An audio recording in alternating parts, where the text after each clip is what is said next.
timu rangu ka. Mwanasikana wangu wakanaka. Murume medu unofunga ndini ndega ndakazvara mwanasikana akanaka. Ndine mwanasikana. Meno uri mwanasikana wacho ndakamuita sei. Mwanasikana yakanaka zvokuti ndaida kutomuti Nyeredzi. Mwanasikana wangu ndaida kutomuti anzi Nyeredzi but pandangoziva chete maZimbabwe kuti akazotanga kushotena zita remwana wangu aurada pashoti kati imi maZimbabwe imi. Ndaiona ndozotukigwa mwana wangu dana akutukwa ndakati aiwa. Zvoti Nyeredzi zvake dzandisiyana nazvo. Haunzi kushana nokushata. Hapana. Ndero tomuti Nyeredzi. Pandakaziva kuti vamwe vanonzi vana nyengeterai.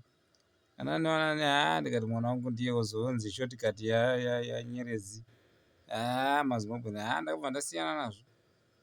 Angoshandisa kushana nokushata kuti ngagodi baba kushana nokushata.